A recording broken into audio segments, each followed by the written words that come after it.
Dober večer, lepo pozdravljeni. Jaz sem Alix Langrede, direktorica Goethe instituta.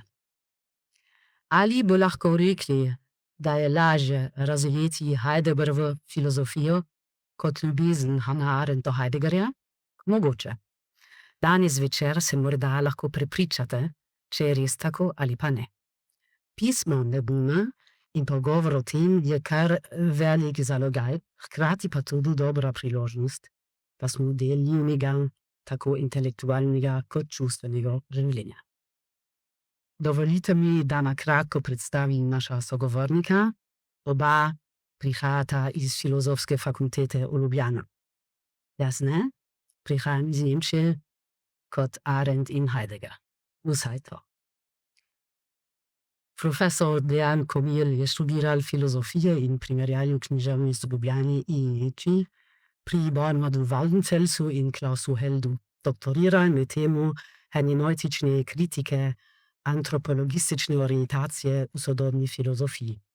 Danes je profesor za sodobno filozofijo in filozofijo kulture, objavil je več knjig in prispevkov s področja fenomenologije, družbene in kulturne kritike ter drugih temah.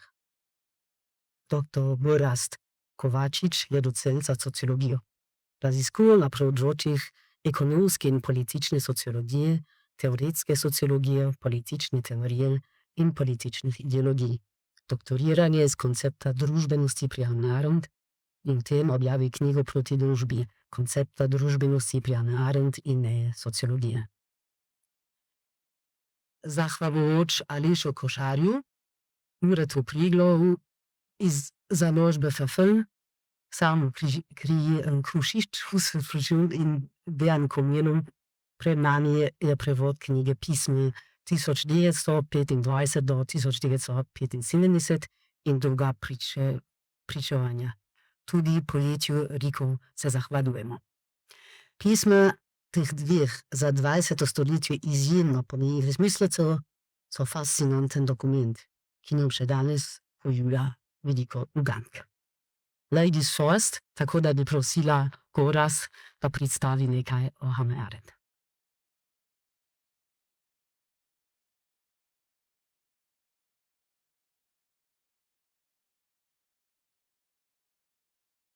Hvala za besedo. Ozvočanje, kot slišim, dela. Torej najprej nekaj o Hannah Arendt, o njenem življenju in delu v nekaj minutah, če je to mogoče, za tiste, ki morda niste poznavalci. Ta oris bom nanizal okrog njene biografije. Ona se je rodila v nemško-judovski že asimilirani družini, meščanski seveda, šla študirat filozofijo k Heideggerju v Marburg, in bila prepričana, da mora biti njeno življenje posvečeno čistemu mišljenju, se pravi filozofiji. Kot je kasneje reflektirala, se ni zanimala za svet, dokler se ni svet začel zanimati zanjo, in to se je zgodilo, ko so nacisti prišli na oblast.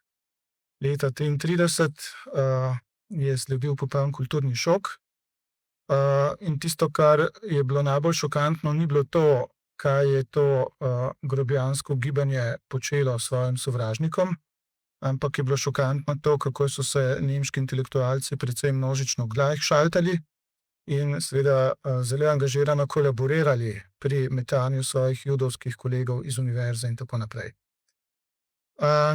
Ona gre takrat v bistvu v, lahko rečemo, za dlje časa politični aktivizem, vključi se v razne podtalne aktivnosti, zaradi katerih hitro pride na radar različnih služb, mora emigrirati v Francijo.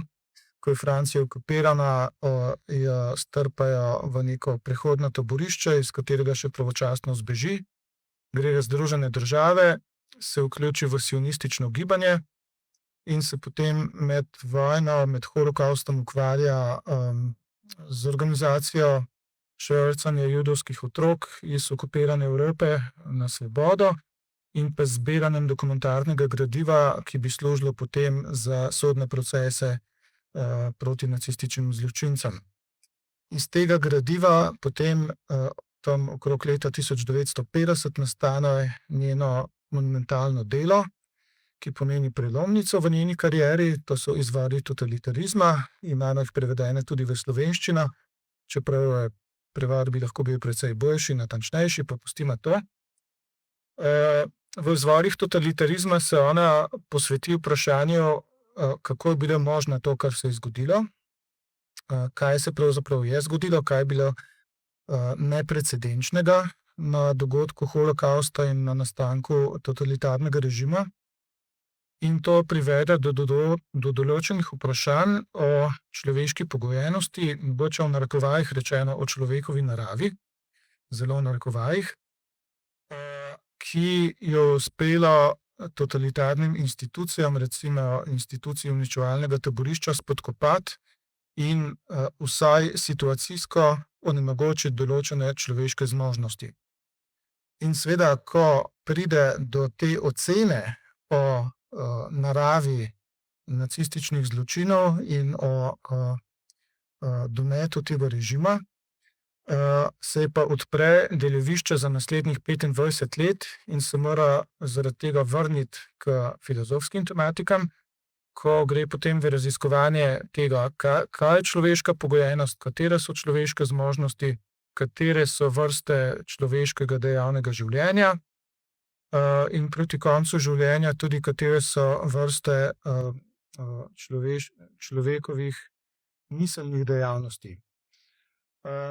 Hannah Arendt je razvpita predvsem zaradi dela Eichmann v Jeruzalemu, kjer je šlo za to, da so Eichmanna, ki je bil nacistični uradnik, zadolžen za logistiko transporta in tudi zbiranja Judov v različnih deželah in transporta v uničevalna taborišča.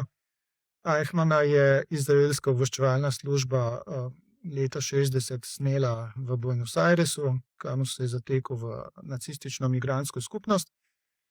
So ga pač aretirali, odpeljali v Jeruzalem in tam je bil pompozen sodni proces. In ona se je kot novinarka prijavila, da je to spremljala, ker jo je v bistvu zanimalo, kdo je ta človek bil in kako je sploh lahko kaj tako pošastnega počel in kaj je ob tem pravzaprav mislil. In potem je napisala eno kar pikro reportažo o celotnem dogajanju. Zaradi te reportaže si je nakopala večno mržnjo s strani izraelskih nacionalističnih krogov, ker je nekaj povedala tudi o vlogi judovskih funkcionarjev.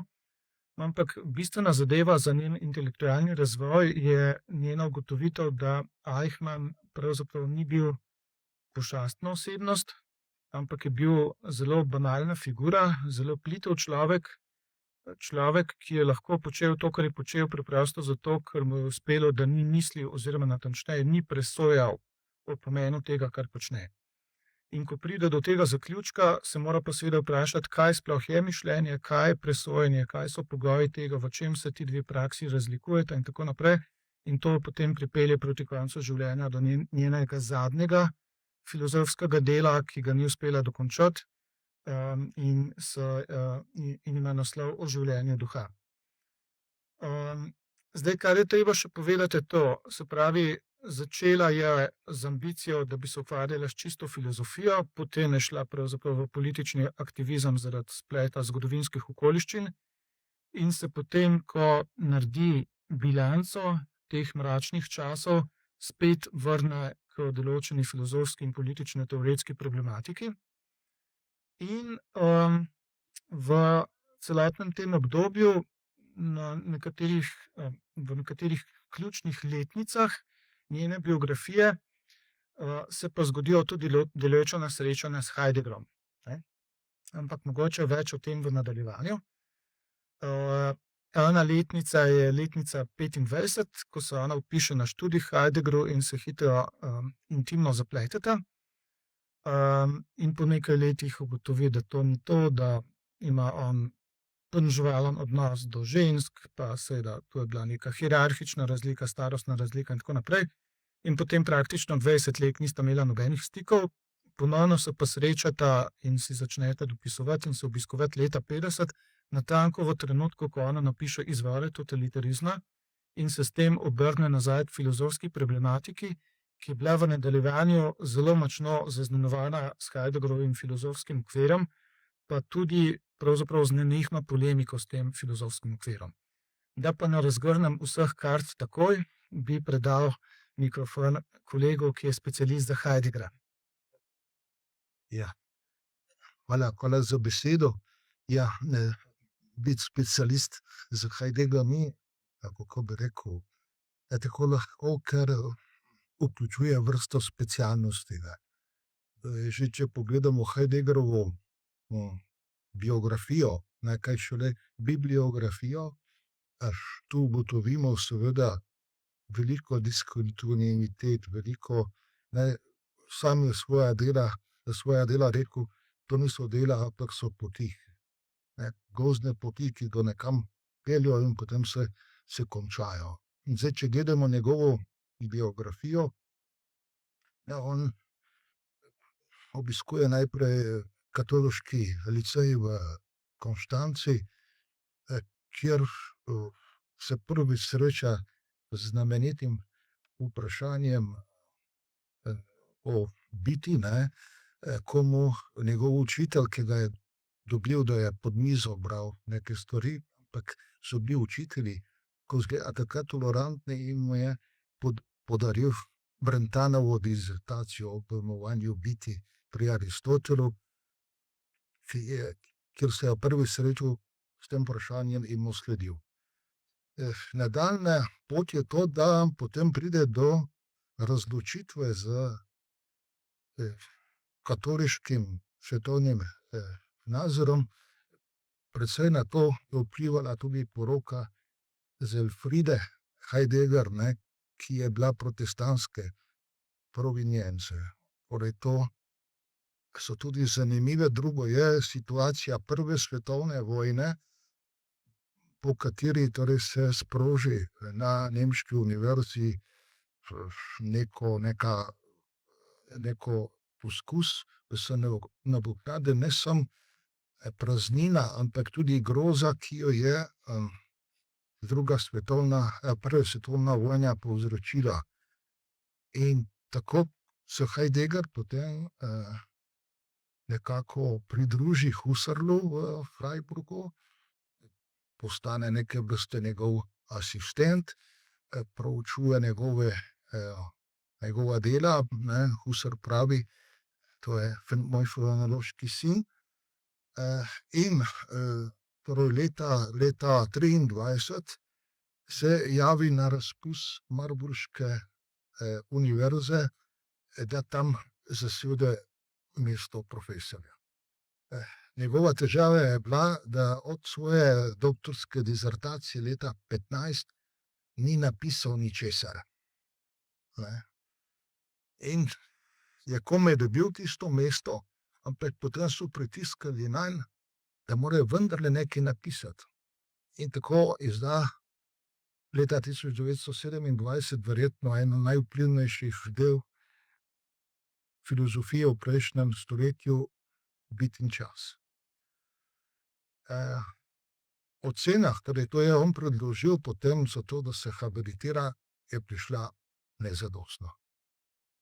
Torej zdaj, če nekdo dobi oceno nezadostno za veliko filozofsko delo, ne, torej vi, nekateri med vami, ki se boste lotevali tega posla, torej ne obupajte, ne, mogoče tisto delo, ki ga delate, nekoč se proslavilo kot remek delo, ne, torej to dokazuje. Torej med bivanjem v Marburgu pride tudi do srečanja in ljubezni s Hannah Arendt, potem pa 29 leta ob upokojitvi Husserla dobi mesto njegovo v Freiburgu. Ne, in tisto leto 29 je samo po sebi problematično, ker takrat pride do razhoda v fenomenološkem gibanju med Husserlom, Schelerjem in tako naprej. Torej, Heidegger je dal branje Bit in čas Husserlu in po enem letu branja je rekel, to ni moja fenomenologija, ne. Torej, ta razhod, ki ga nekateri pripisujejo potem Heideggerovemu sprejemu rektorata v času nacizma leta ob prihodu nacizma na oblast leta 32, do tega razhoda pride prej. Ampak dobro, to sem, kot sem rekel, vseh specialnosti tega ni mogoče obravnavati, torej v tem času rektorata, sicer je bil Heidegger izvoljen, tako bi rekel, še kot zadnji rektor na Freiburški univerzi, ki ga ni izvolila partija, je imel še ta status. Ampak to obdobje, tam se kaže to, da skuša Heidegger slediti nacionalsocialistični revoluciji, da vlaga velike politične upe v to, vendar ne po 7 mesecih da odpoved. Zdaj, kako bi rekel, to verjetno takrat je bil režim že precej hud, to ni bilo lahko dejanje. In tudi potem vsa naslednja leta do konca druge svetovne vojne je kako bi rekel, da bom rekel poseščenem, ampak tako, da pazijo nam ga. 44 leta ga celo pošljajo kopat jarke, ker je bil še star, nekoliko zažal, ampak so ga recimo za to uporabili. Torej v času teh nacizma, torej je zelo takrat, ne samo, da ima predavanje o Nietzscheju v Hölderlinu, kjer se da videti neko indirektno kritiko tedanjega časa, ampak takrat napiše tudi številna dela doma, torej takrat v tem času skoraj nič ne objavi, ki so izšla 50 in več let kasneje in jih je v sefu hranil njegov brat Fritz, ki je bil bankir, in tam v sefu so bila varna, torej in pred mogočimi kakšnimi, tajnimi službami, in potem, ko pride do bombardiranja in tako naprej, Freiburg je bil tudi zelo bombardiran v drugi svetovni vojni. Po koncu druge svetovne vojne, torej oba sinova Heideggerjeva sta bila takrat v ruskem ujetništvu. Aleš Košar je tudi prevedel imaginarni razgovor z mlajšim v ujetništvu, tako približno, ki se konča z pripisom na koncu na 9. maj 1945, ki se glasi: cel svet danes slavi zmago in ne ve, da je že od nekdaj poraženec. Ne od nekdaj, ampak kot nekoč poraženec. Torej, to mi je veliko padlo, zdaj, seveda bi lahko rekli, Heidegger je bil prizadet, Nemčija je propadla in tako naprej, bil je, se je počutil ogroženega. In je to, namesto da bi priznal nemško krivdo, tako kot je to njegov dolgoletni kolega Karl Jaspers naredil, da bi šel na nemško krivdo za situacijo, da obtožuje cel svet. Zdaj, če malo pomislimo, mi praznujemo 9. maj, kot dan zmage, ampak bomba nad Hirošimo pade šele avgusta. Zakaj ne ta dan praznujemo kot konec druge svetovne vojne, ker potem se s to bombo nad Hirošimo sproži hladna vojna, in se sprožijo situacije, ki verjetno nas pripeljejo vse do današnjih dni in svetovnih konfliktov, ki smo jim danes priča. Potem po raznih postopkih, torej on je bil v procesu zaradi kolaboracije z nacisti in podobno, je šel skozi ta proces.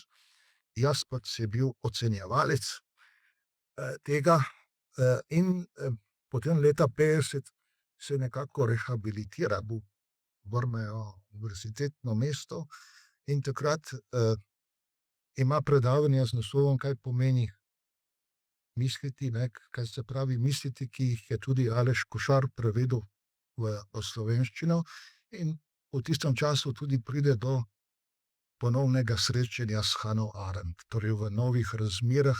Mogoče bomo o tem dogodku kasneje malo več povedali, ne. Torej, ta predavanja zaznamuje njegov stavek, ne, najpomišljivejše v današnjem času je to, da še ne mislimo, ne. Zdaj to, kako je to odzvanjalo pri Hanni, ne, to je dober, ne, in kaj je pravzaprav Heidegger mislil, ali je imel v mislih tudi tisto, kar je potem Hannah Arendt, ne, to je seveda vprašanje, ki je zelo relevantno. No, potem po letu 50 doseže tako rekoč svetovno slavo, ne, in to zdaj, kar se meni zdi zelo zanimivo, ne, med kakšnimi konzervativnimi filozofi, kot so danes vse popularni, ne, tudi zelo. Ampak med marksisti, ne, recimo, kot so Timo, ne, Enzo Paci, Derrida, Agamben potem, torej med levo usmerjenimi intelektualci. Zdaj, zakaj do tega pride, to je tudi eno zanimivo vprašanje, ki ga lahko v veliki meri tudi s pozicijo filozofije v Jugoslaviji, ne, z gibanjem Praksis in tako, ki je bilo zelo tesno, kako bi rekel, povezano s Heideggerom, ne, torej Gajo Petrovič kot eden osrednjih protagonistov te filozofije Praksisa, ne, se je vedno znova vračal k temu, kako je Heideggera obiskal tudi na Varbergu, njegovi koči, sta imela razgovor in je zastavil vprašanje revolucije biti in tako naprej, ne. Pri nas je to Dušan Pirjec reprezentiral, ne. Skratka, ta vpliv Heideggera po drugi strani sploh ni, kako bi rekel, sam po sebi umeven, kako bi rekel, samoumeven, kakor tudi ne, da si ga je posvojila potem postmoderna misel, tako kot se sebe karakterizira. Torej, to je zdaj cela vrsta spisov, ne, s katerim še Heidegger je nekako, kot se reče, tudi v Ameriki uveljavil. In v tistem času, torej potem v 60. in prvi polovici 70. let, se več ali manj ukvarja z urejanjem svoje skupne izdaje, ki da podnaslov Poti nedela. Torej, zdaj ta izdaja je dosegla preko 130 zvezkov, ne, in ko sem prej govoril o specialnostih, ne, torej moraš razviti, jaz sem razvil, kar povem, eno posebno obliko branja, ne, skušam tudi študente naučiti, ne, ker drugače je to fizično in fiziološko se težko vsem tem soočati, ne. Torej, ne, kaj pomeni brati Heideggera, to je spet en velik problem, ker ga ne moreš brati, če ne greš v celo filozofijo. To je tisti izziv, se mi zdi, ne, jaz seveda sploh so ne, kako bi rekel, da sledim, veš, lahko tudi, ampak nastopi ta problem, da ima filozofija svojo zgodovino, ki ni nevtralna. On tak je, recimo, kako bi rekel, danes en Aristotel, pa en Platon je ravno tako aktualen, kot je bil v svojem času.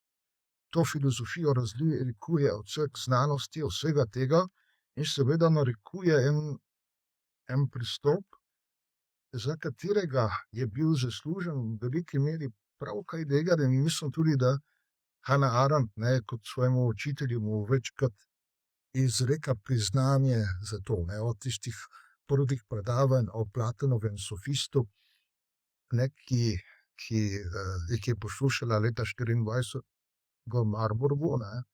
Torej, če greste v knjižnico filozofskega oddelka, če vam pade ta knjiga na novo, ne, torej to je približno 800 strani interpretacije, in to ne celega sofista, z enim izletom k Aristotelu še, ki pa je bil za Hannah Arendt, se mi zdi, zelo odločilen za tisto, kar je ona razvijala kot praktično filozofijo. Torej, upam, da nisem bil predolg. Hvala. 50 let se sta dopisovala Hannah Arendt in Martin Heidegger. Ogromno je tem v teh pismah. Zdaj se bomo še pogovarjali bolj konkretno o knjigi, ker vi ste še ni imeli priložnosti jo prebrati. Gorazd, kakšen vpliv čustvenega odnosa na njeno miselnost? Mogoče nekaj o tem poveš. Mogoče bi najprej začel s tem, ta knjiga vsebuje tista pisma, ki so se ohranila, ne. Številna manjkajo. Ona dva sta bila dogovorjena, ko ju je zadela Cupidova puščica, ne, si bosta dopisovala in tako naprej. Veliko je takih drobnih pisemc, ne vem, pridi nocoj ob 8:30, če bo gorela luč in tako naprej. In sta bila dogovorjena, da bosta ta pisma sežigala sproti, da ne bi kakšna soproga in tako naprej tega našla. Ampak ona je, kot kaže, vse hranila, on pa niti ne. On je pa iz tega zgodnjega obdobja ohranil nekaj pisem, ne, njenih. Tako da lahko samo slutimo, ne, kaj vse se je odvijalo v teh dopisovanjih v tistem zgodnjem obdobju. V kasnejših obdobjih se zdi, da teh vrzeli ni, ko sta pač imela prijateljski intelektualni odnos, ko je on tudi s svojo ženo se dogovoril, ne, pač pojasnil, kaj je bilo in da tega že dolgo ni več in tako naprej. Zdaj, ena plast je seveda biografska plast, a ne. Začne se pač kot strastno razmerje, ampak potem v naslednjih mesecih in letih vidimo, da pravzaprav on v svojih pismih čedalje bolj poroča o tem, kar dela, manj pa o njunih medsebojnih intimnih občutjih. In potem je ona počasi tudi ugotovila, da pač tule ne bo imela kakšne zelo bleščeče intimne kariere, da je pač ljubica in to je to. In ko ugotovi, da pravzaprav je ne sprejema kot enakopravne, da je ne sprejema tudi pravzaprav kot intelektualke, da jo ima pravzaprav samo za ljubico, potem z njim prekine, ne. In potem 20 let nimamo nič. Potem imamo pa tam leta 50 se poiščeta, ona ga poišče, mu piše, da se želi srečati z njim. In potem se začne dopisovanje, ki je kar kontinuirano, ampak jasno, ko se starata, ne, ko pridemo v 60. leta, ne, pa potem v 70. leta, je v teh pismih čedalje več nekih zapisov o boleznih, o zdraviliščih, o rehabilitacijah, o tem, da prijatelji umirajo, da kakšen mož umre in tako naprej, ne. Tako da vidimo v bistvu cel življenjski lok, ne, to je pač ena plast. Druga plast je to, da so to seveda vrhunski literarni izdelki, to se vidi meščanska kultura, bogata izraznost, ne, bogato opisovanje različnih občutenj. Tretja plast so pa potem določeni fragmenti, kjer ob tem, ko pravita, ja, zdaj to pa to pišem, ne vem, imel sem predavanje tam in tam, vendarle si tudi kaj filozofskega povesta. In tu vidimo, da je to tista vest, ki je pa ves čas držala, ne. Začelo se je seveda s študentkino fascinacijo nad profesorjem, zgodil se je transfer, zgodi se potem seveda telesna ljubezen, ampak ona je bila ves čas v vseh fazah pravzaprav iskreno intelektualno fascinirana nad njim. Tudi potem po letu 50, ko se začneta pač srečevati in si dopisovati kot prijatelja, in so to v bistvu družinska srečanja, v vseh teh pismih vedno ona pozdravi tudi njegovo ženo, on njenega moža in tako naprej, ne vem, pa brata pa tako naprej. Ampak ta intelektualna fascinacija, to je, se mi zdi, tista rdeča nit in tu vidimo potem neko tako kar zrelo prijateljstvo, ne. Tako da skozi ta dopisovanja vidimo preplet njunih življenjskih zgodb,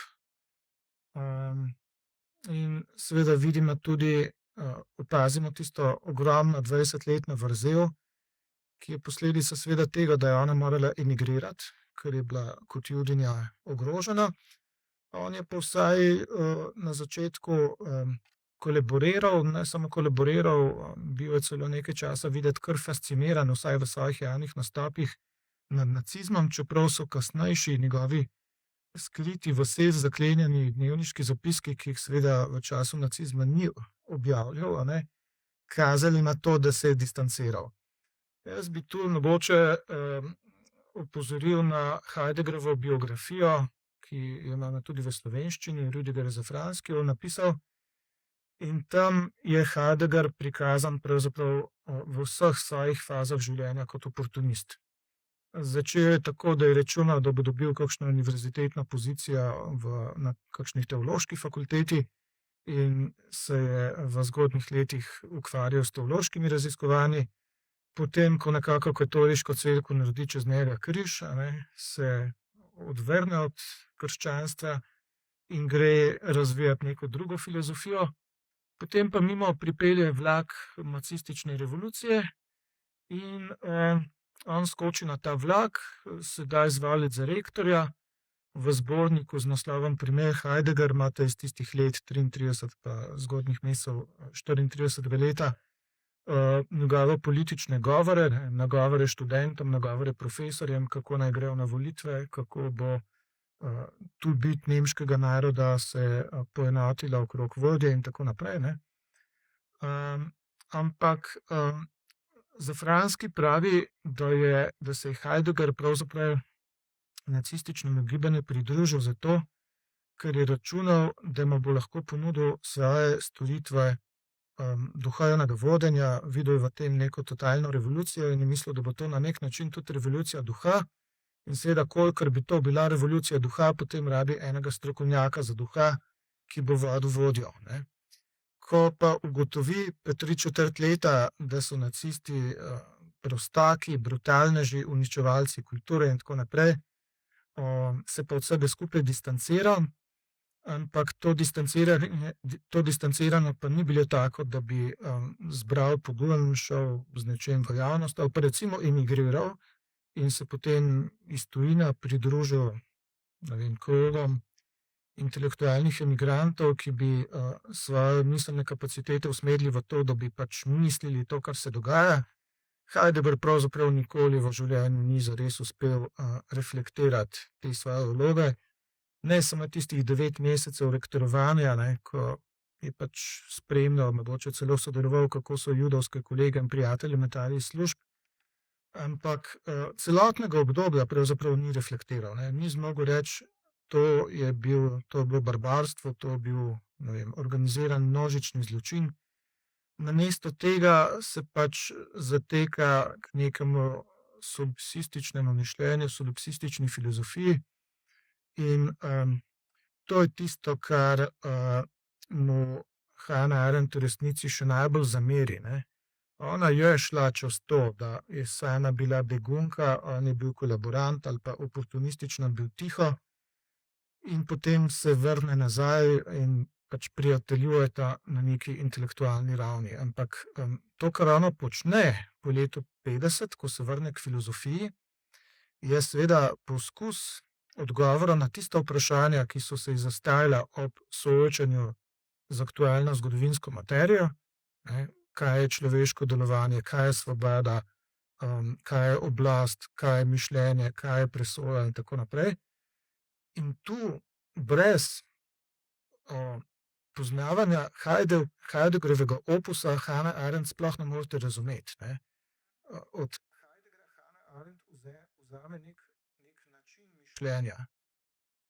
Brez tega, da zaprepadete ta način mišljenja, pravzaprav njenih tekstov ne morete celovito razumeti. Hkrati pa tisto, kjer se pa distancira od njega, tisto, kar mu zameri, je pa to, da ta velemojster mišljenja ni pravzaprav razvil in do konsekvenc pripeljal nečesa, kar ozanja temeljno dejstvo človekove pogojenosti, in to je, da živimo v pluralnosti, da živimo v svetu skupaj z drugimi in da bi torej tudi mišljenje moralo biti dialoška praksa. Tu se pa ona radikalno loči in ločuje od Heideggerovega filozofskega okvira. Tako da cel njen opus od leta 50 do smrti leta 75 je v bistvu kritičen dialog s Heideggerom.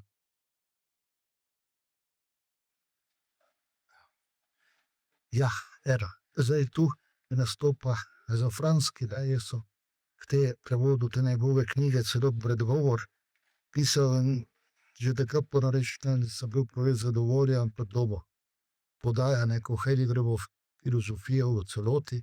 Za Franski je tudi napisal knjige o Nietzscheju, o romantiki. Torej jaz sam bi se tega ne upal. Torej mislim, da je to malo, kako bi rekel, moraš imeti malo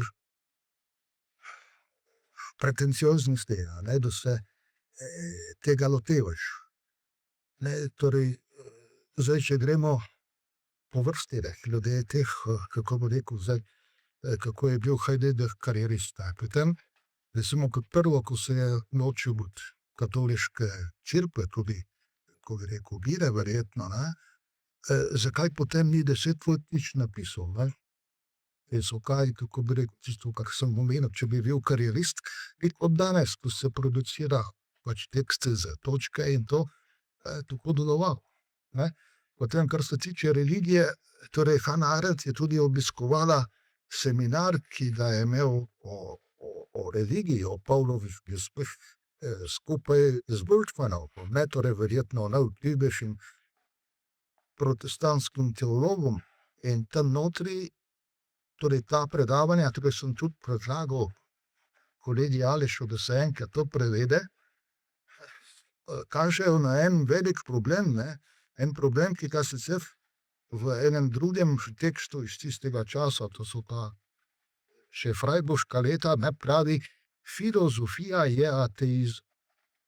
In to ponovi v svojih predavanjih leta 29, ko prvič omenja Nietzscheja, ponovi to filozofijo. Kaj zdaj to pomeni? Filozofija je ateizem.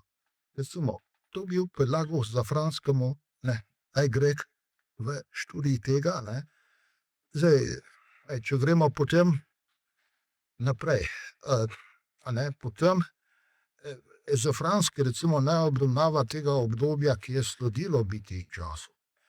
Torej, že predtem to obdobje, jaz tudi na podlagi korespondence lahko rečem, ali bi Heidegger brez tega, da je bil v zvezi s Hannah Arendt, bil sploh v stanju, da biti in čas napiše.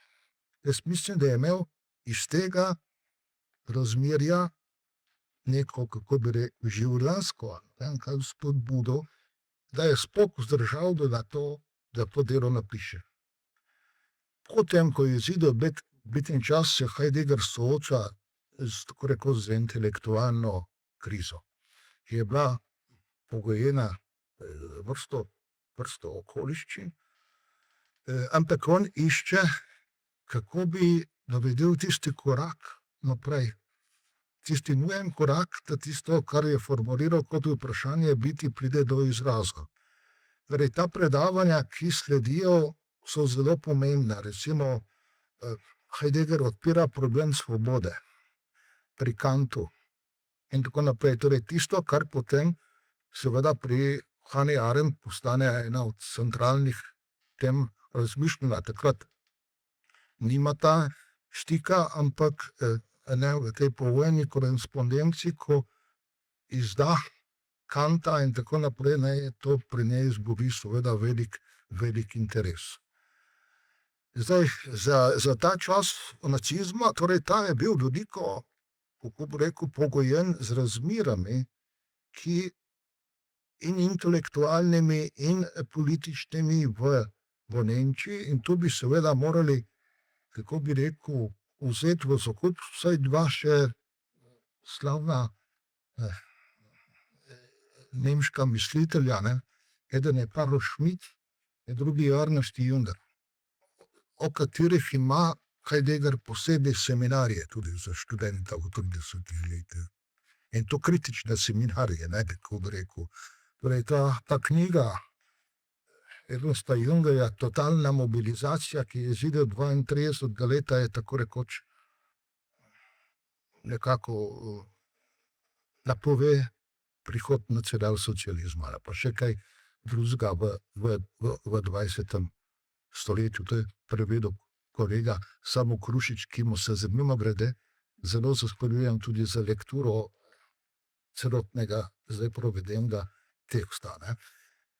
Zdaj tisto, vmes so bili tudi objavljene ti Heideggerovi govori za časa rektorata, ki so v odlomkih išli v tem publikaciji Primer Heidegger, ki je šla, se mi zdi, 20 let nazaj.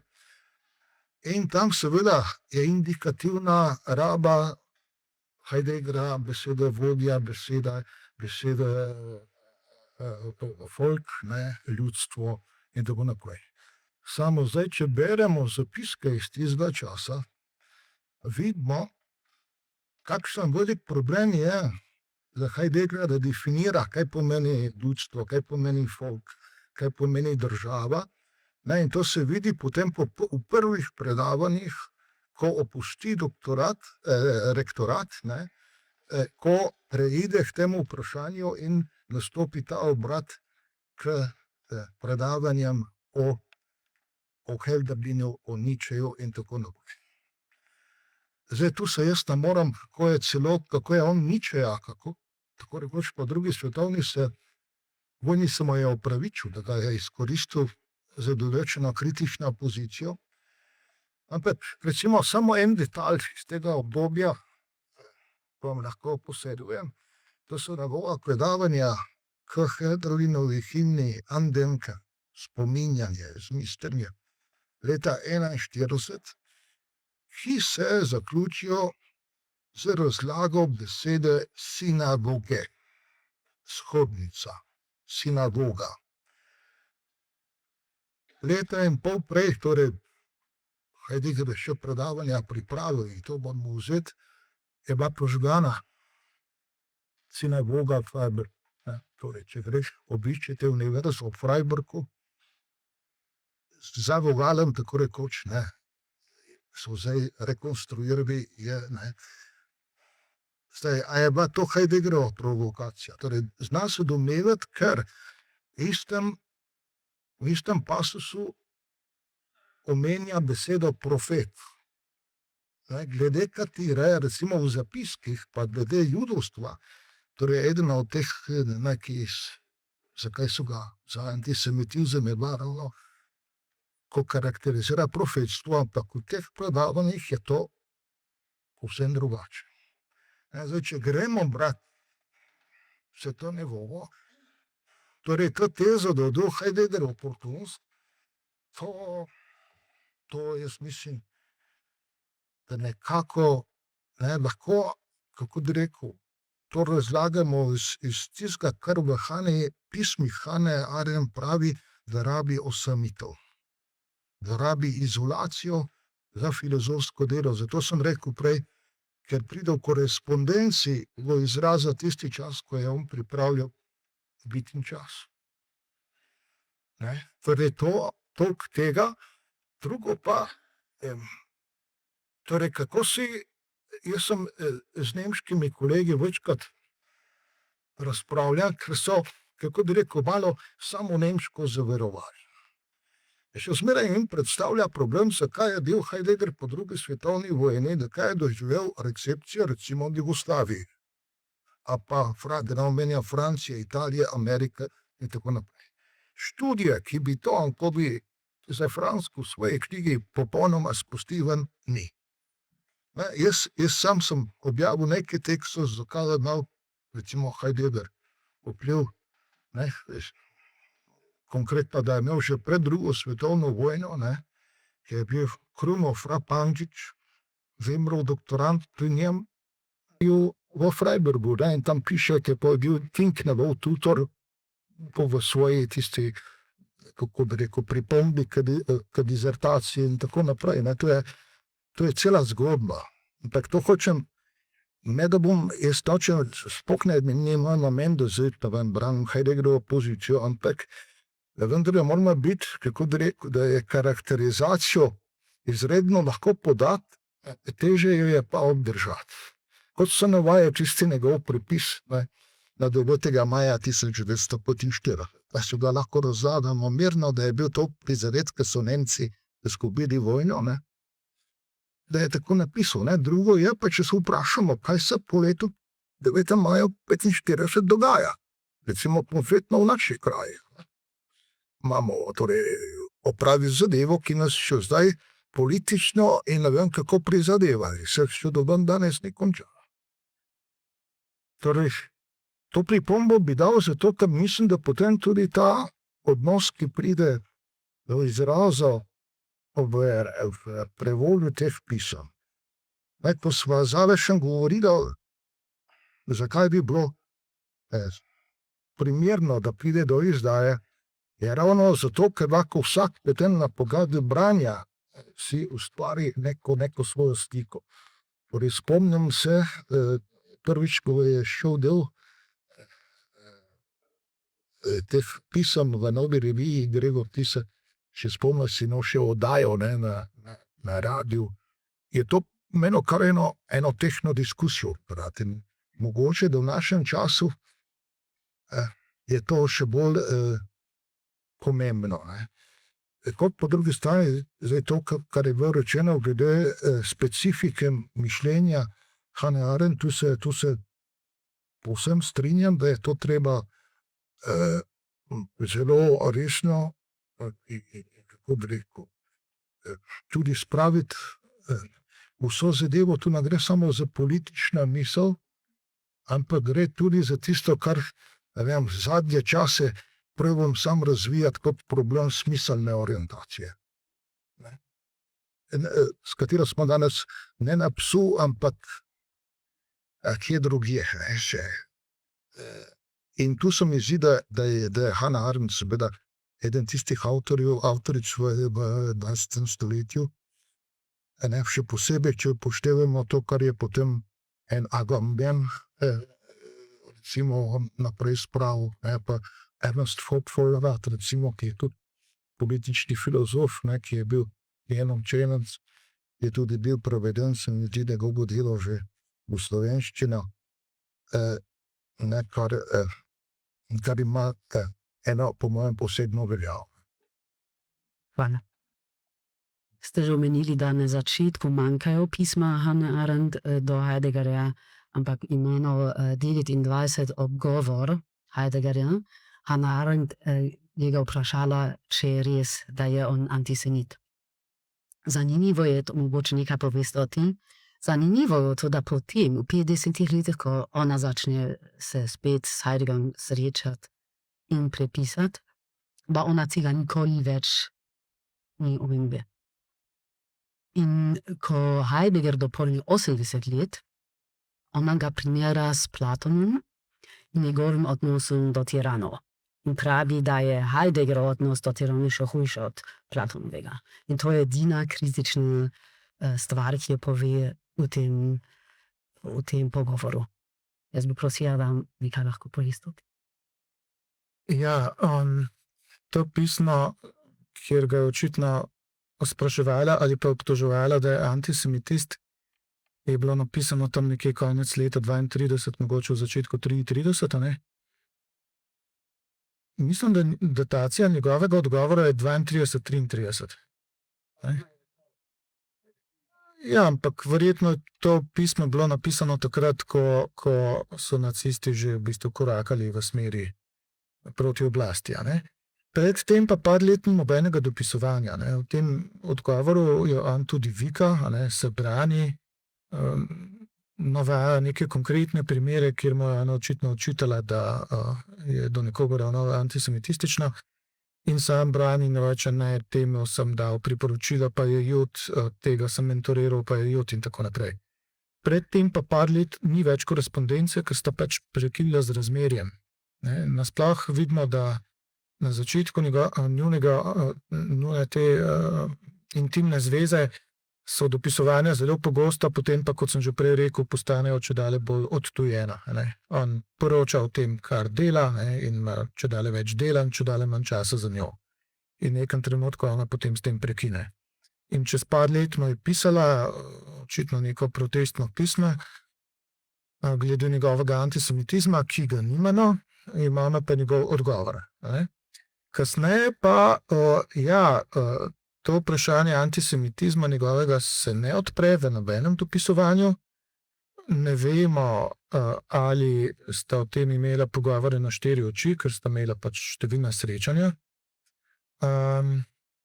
Ampak jaz bi mogoče rekel tako, saj antisemitizem je bil v resnici takrat mainstream, v vseh evropskih družbah. In refleksija problematičnosti antisemitizma pride šele potem, ko svet izve za pošastne zločine v okviru holokavsta.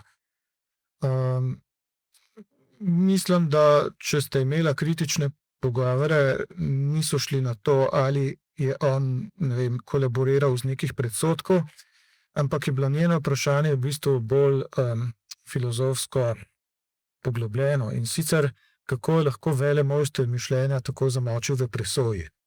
To je ključna stvar. In tu bi opozoril na kratko spremno besedo urednice teh pisem, ki so šla najprej seveda v nemščini, Ursule Lutz. Ona pravi, Heidegger je velemojster in mogoče največji mojster čistega mišljenja v 20. stoletju in Hannah Arendt je velemojstrica presoje.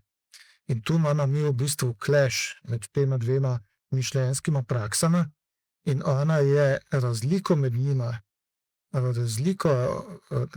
kako se misli in kako se presoja, kaj so pogoji enega in drugega, to je reflektirala in bi rekel, da je na tej točki tudi kakšno kritiko do Heideggera razvila.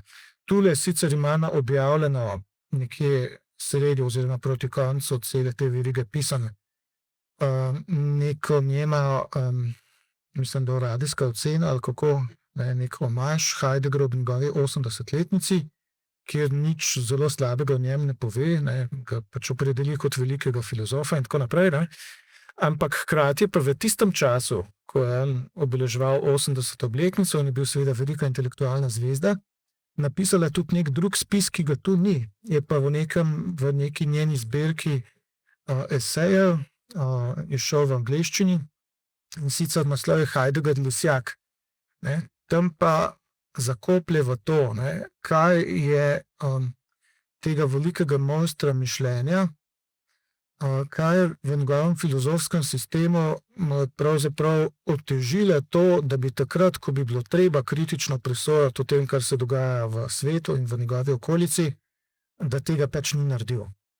Kje je nek teoretski hendikep njegovega filozofskega sistema?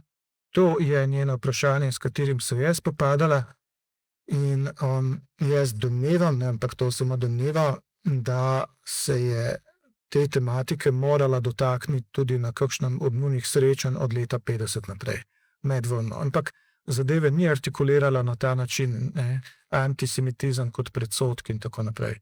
Ampak napaka v filozofskem sistemu, to je filozofski problem za Hannah Arendt. Ja, jaz sem večkrat to opozoril, da govoriti o filozofskem sistemu v Heideggeru, mislim, da sploh v filozofiji 20. stoletja to nekako ni možno. Zdaj, torej, jaz seveda sem tu pravzaprav z filozofskega stališča take presoje stanja sveta, kot je ponudil Heidegger, težko dobimo, in tudi mistici, recimo kot so Foucault, kot Derrida, kot Agamben, Vatino, da naštevam naprej, pač delujejo v smislu tistega, kar je Heidegger zgodobitno zgodovino. Problem je, ker so povojne izdaje Heideggerovih tekstov, vzete evropski nihilizem, ki je preveden tudi v slovenščino, izide leta 1960. Pa da že da Hannah Arendt verjetno, torej Heidegger, ko bi dajo rokopisom, ni bila seznanjena s celotnim Heideggerovim korpusom, ki pa je začel v času nacizma. In tako je, kako bi rekel, ko se ona sooči s tem, seveda pride do tu, kako bi rekel, neke bližine, torej, ki je pa lahko tudi seveda, da ga hoče korigirati, da vidi manko, to je čisto prav.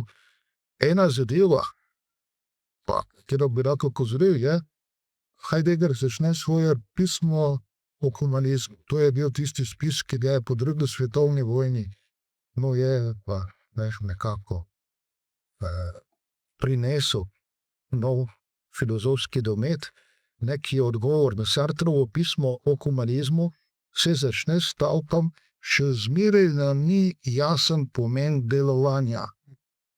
Cel ta tekst je naravnan na tisto, kar tvori v filozofiji Hannah problem praktičnejši, problem kako, na katerih odločitvah in kako mi delujemo, mi ravnamo, zakaj se zgodi ta malverizacija, totalitaristična in tako naprej. In zdaj, če se vrnem, torej, ona se zmeraj tudi vrača k tistim marburškim predavanjem leta 1924, da se zelo obsežna, da te pazi, da ne pade v novo, ne. Torej, en pasus, to je pasus 150 strani, je, ko se Heidegger obrne k Nikomachovi etiki, kjer razlaga razliko med praktičnim delovanjem, med tem, da je človek bitje praksis, ki je samo sebi zadostno, medtem ko proizvajanje tehnika je usmerjeno na predmet zunaj so. Torej, kaj očita, ne da očita, kaj pove Hannah Arendt o Eichmannu. To je bil človek, ki ga je zanimalo, koliko plina bo porabil. Ga je zanimala učinkovitost, ki spada v to tehnološko mišljenje. Ni pa prišel do tistega, kar Aristotel imenuje phronesis, kar se potem skozi tradicijo podvest, krivda in tako naprej, torej eksistenciali, ki nastopajo v biti in čas. In recimo Franco Volpi, kot eden najboljših proučevalcev, ki so tudi objavili, pokaže čisto korespondenco med Nikomachovo etiko in eksistenciali v biti in čas. Torej, tega, kar v Hannah Arendt je bila ona pravzaprav, in to, ko se recimo Viti aktivi vrača problemu praktičnega sveta, to je bilo položeno leta 24 Pargu, tam so sedeli Gadamer, tam je sedel Jonas Marcuse, torej pol inteligence, je lahko rekel 20. stoletja, in Gadamer je šel isto v praktičnost, ta bi kamerevki praktična. Tako da moramo biti glede tega previdni, da je ona pa to seveda in tudi pomisli, da ima Hannah Arendt svoje avtentično mesto, da je pa to sprožila ta problem, ki mislim, da postaja posebej pereč v današnjem času, ko je tehnološko manipuliranje, eficienca dobila pravzaprav totalno prevlado. Torej, mi težko danes, da ravnamo ali kakorkoli, ne da bi se nanašali če na tehnologijo, ki to ureja. To je velik problem, in Galimberti, italijanski filozof, ki tudi bil pod vplivom obeh protagonistov, je izjavil v enem svojem intervjuju: danes smo vsi pomalo Eichmanni. Oggi siamo tutti un po' Eich. In se lahko vprašamo, če ni imel prav. Glede prevodov, seveda to ni. Problem je, ker je vsak tekst je drugače pisan. Ena beseda, recimo, če vzamemo nemško besedo za bistvo, ljubezen, v vsakem tekstu nastopa drugačen tekst. Zdaj moraš kot se truditi, da kot prevajalec to nekako, recimo, kaj jaz vem, v biti in času beseda veze tako rekoč prečrta, da človeško bistvo je eksistenca, medtem ko pozni Heidegger, recimo, če vzamemo Na poti do govorice, obratno, črpe vse ljudi. In tu, ampak tu zdaj je treba vzeti v širšem kontekstu, torej tisti nekako pristop, da ima zavešen pa tudi z samo to Krušičan, ne, ki je tu bil veliki plot udeležen pri prevodih, je, da je treba, mi smo preštudirali vse slovarje, ne, od protestantskih slovarjev naprej, ne. Torej za prevod recimo Vaska Izdenka, ne. Tam nastopa ko Heidegger uporablja staronemške besede, pride naš ta Ekata in podobno. In zdaj, kako to spraviti v slovenščino, da bo imela nek kontekst. In potem smo prišli do brežinskih spomenikov. Ne? In to je do moje zelo veliko presenečenje, zelo, kako bi rekel, sem hvaležen, da je bil v Bulgariji narejen. Tam sem odkril, da je notri beseda smisel. Zmizla je varianta še ta. Jaz sem mislil, da je ta beseda iz starocerkvene slovaščine. Pa jo najdemo tam in to pomeni ne smisel, kot danes smo jezikovni, pa smisel že tam, ampak to pomeni zavest, kar je odločilnega pomena in potem seveda lahko, kot pravi Heidegger, denken ist andenken, ker nimamo zmislene. Na Primorskem še rečemo, a se kaj zmisliš, ne? Verjetno pod vplivom nemščine. Potem se najdejo neke možnosti, ki pa tisto, kar je najbolj dragoceno, lahko en tok misli podaži. Torej, kar se tiče teh prevodov in to seveda že kar ne bom rekel utečena praksa, zato ker je vsako besedilo posebej naziv. Tu recimo je težava, ker imamo dva jezika. In recimo zanimiv je ta spis, ki ga Pošter Martino še v zgodnjem obdobju z naslovom Senca. Kjer opisuje poslovske dekos. Znam pismo samo iz objave v Novi reviji, tako da se veselim tega novega branja.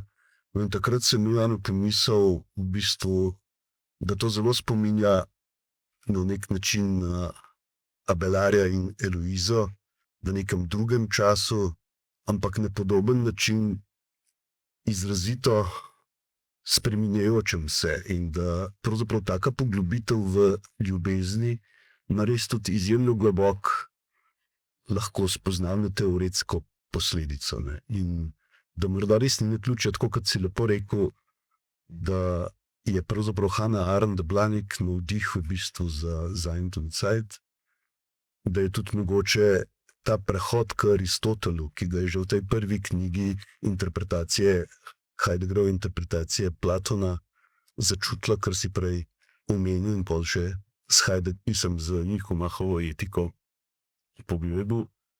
In da je pravzaprav res ta knjiga lahko morda zdaj v tem kaotičnem času, ker tudi ves čas govoriš v bistvu, da naša civilizacija resnično z nekim ugrajenim nihilizmom ali pa res neko nihilo melanholijo, če uporabljam pač Kosovelov izraz, ki je imanentni tej civilizaciji, potrebuje nek rob, preko katerega to na nek način lahko tudi preseže.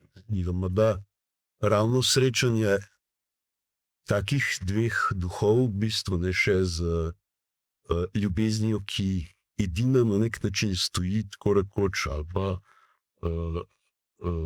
nekako omogoča gibanja v bistvu v svoji negibnosti, recimo, ne, da v neko posebno luč pravzaprav na fenomene tega čudnega 20. stoletja, ki ga nažalost, kot dolgo 20. stoletje, še vedno živimo. Kajti čisto vsi ključni problemi so zaradi nekih nerazrešenih travm praktično 20. stoletja. Ne. Tako da ta knjiga se mi zdi, in res se zahvaljujem vsem, ki ste jo omogočili in tudi za ta nocojšnji večer, ki je bilo zelo lepo predstavljena. Resnično v nek način morda omogoča v bistvu premisliti te ključne tako okvirje v bistvu, kot tudi neke točke trajanja v trenutku, v tej neposrednosti, v bistvu, ki pa globoko odseva tako nazaj, kot v bistvu tudi v prihodnosti. Mogoče samo stavek o civilizaciji. Heidegger in Arendt in seveda cela vrsta drugih nemških intelektualcev tistega časa so verjetno predstavili vrhunec evropske razsvetljenske meščanske civilizacije. Ampak to, kar je odločilno zaznamovalo Hannah Arendt, je seveda hud zlom te civilizacije leta 1933. In to, kar ona počne v nadaljevanju, je najprej borba za preživetje, borba za kolektivni odpor, potem pa seveda poskus filozofskega spoprijema s tem vprašanjem, kaj se je sploh zgodilo, kaj ta zlom je bil. Skratka, misliti ta zlom. No, ampak to še ni vse. Ne? Ko ona pride leta 1940 iz Francije v Združene države, pa tam naleti na neko precej drugačno družbo, ne, v kateri tista hegemona kultura ni bila visoka meščanska kultura, ampak množična kultura. In to je bil pa nov šok, ne samo za njo, ampak za celo generacijo intelektualnih beguncev iz Evrope. Ne. Preprosto so bili šokirani nad tem, kar so dojemali takrat kot plehkost, ne, kot praznost. In potem, ko ona piše recimo Vito aktivo in ta dela, ne, kjer se zmrduje nad množično družbo, je to v bistvu kritika Amerike. Tako da ta civilizacija, ki ste omenili, je šla v franže že 100 let nazaj. Ne. Mislim, da je razlog v bistvu celo globlji. Če tako pogledamo, pravzaprav je ves ta tehnični aparat, v bistvu znotraj katerega zdaj smo, posledica pravzaprav renesančne perspektive, ki je pravzaprav projekcijski mehanizem, znotraj katerega se je tehnika razvila kot avtoreferenčni sistem. In je pa zanimivo mogoče, da so trenutki, kjer bi stvari lahko šle v drugi smeri. Hannah Arendt je dovolj zgodaj upozorila, da je Eichmann tako rekoč človek, ki ne prevzema nobene odgovornosti za stvari, ki jih je delal, da ves čas zagovarja samo, kako je sledil navodila. In ona je v bistvu poskušala njegovo pošastnost tako rekoč dekonstruirati in prepričati tako rekoč v Jeruzalemu svoje kolege na nek način, da je ta pošastnost nevarna. Ampak zgleda, da kdo rabo pošastnost in ta pošastnost v Gazi zdajle na nek način deluje. Hannah Arendt je dosti zgodaj povedala, kje je problem. V sistemu močneje kot v človeku. Nekaj zelo podobnega je naredil kot 75 let. Naredimo to, osvetlimo ta problem, osvetlimo travmo, da demon uničevalec ne bo še enkrat zadivjal. Pokrili so ga, izločil še enkrat in temu uničevalec v 90 letih je celo bliže kot v Gazi še enkrat zadivjal. Tako da ti ključni trenutki, ko gre civilizacija lahko v drugi smeri, obstajajo. Samo vprašanje je, ali jih razumemo, jih znamo dojeti in v bistvu res tudi nekaj spremeniti.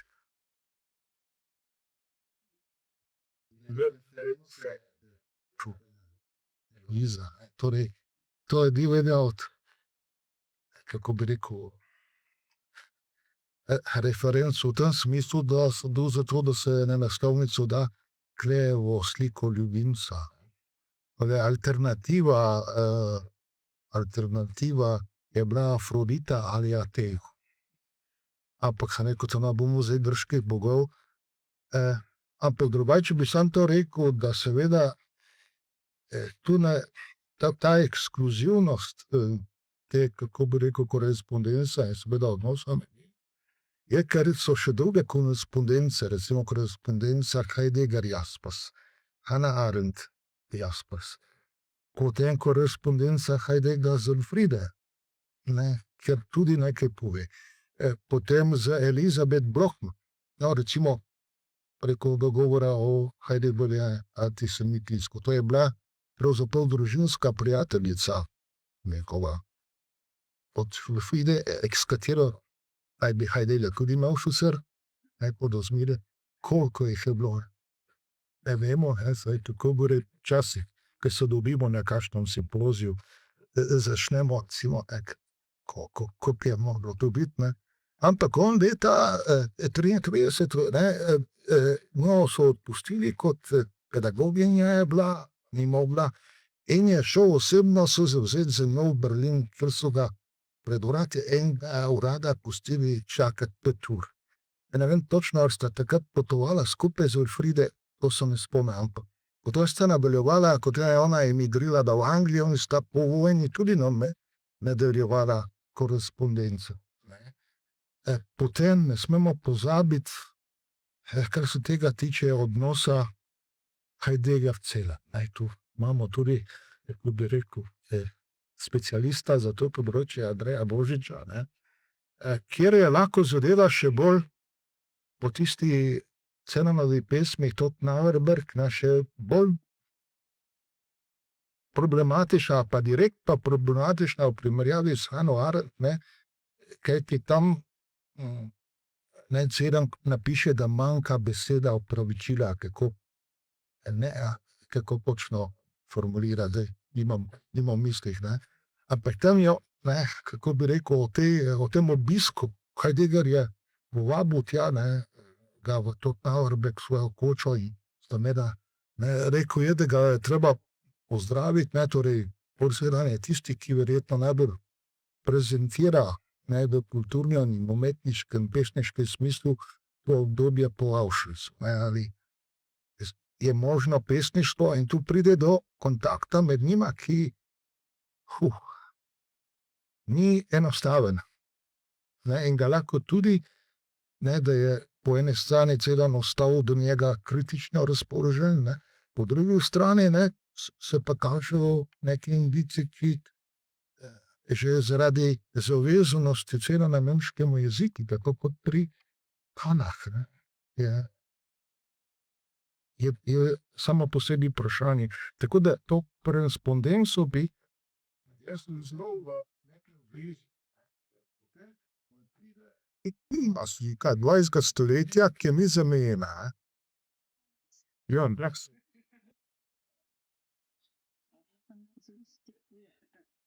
Mislim, da danes bi imel Haldor kakšen problem na Harvardu, če bi ne takšen odnos do študentke. Upam, da zdaj kmalu boste se brali te knjige. Mislim, da je to zelo zanimivo.